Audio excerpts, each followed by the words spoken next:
এটা হচ্ছে আমার ছাদের কুমড়ো গাছ, ঠিক আছে।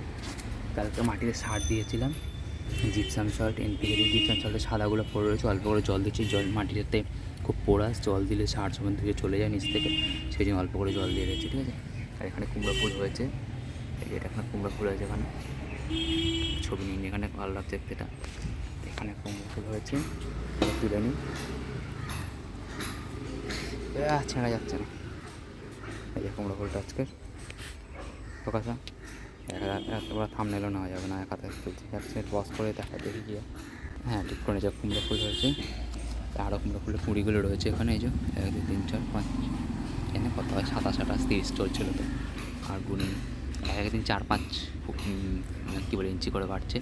আগের দিন এইখানে ছিল, তারপর দিন এইখানে গেল, এইখান থেকে এইখানে গেল, কালকে এইখানে মেপে গেছে, এখন নামালে 2 ইঞ্চি মতো বেড়ে গেছে। এখন নামালে তো এত দূর এসে, তাহলে আজকে রাতের মধ্যে এত দূর আসবে গাছটা পুরোটা। এটা হচ্ছে আমার ছাদের মধ্যে গাছ, এটা হচ্ছে গাছটা পুরো ভর্তি পাতা হয়ে রয়েছে, সল্ট দেওয়া হয়েছে, পুরো সবুজ পাতা, এদিক ওদিক নেই। বেশি জল দিতে লাগে না, অল্প একটুখানি জল দিতে হয়, 1 ml, এই 100 ml মতো। এই যে কুমড়ো ফুল হচ্ছে, এটা 17 18 কে জানে, অনেকগুলো খাওয়া হয়ে গেছে। আর সাইড থেকে আরও ডাল ছেড়েছে, এই একটা ডাল ছেড়েছে, এই একটা, এই যে কী বলে সাইড থেকে এইটাতে ছাড়েনি, কিন্তু এইটা থেকে ছেড়েছে, কেন জানি, এই যে এইটাতে ছেড়েছে ডালটা, এটা একটা ছেড়েছে, এইটা এখানে একটা ছেড়েছে, ওখানে ছাড়তে শুরু করেছে, এখানে একটা ছেড়েছে, কেন জানি না ছাড়ছে, এক জায়গায় ছাড়ছে, এক জায়গায় ছাড়ছে না, কোনো কী বলে ইনফরমেশান নেই আমার কাছে এটা কেন হচ্ছে, ঠিক আছে।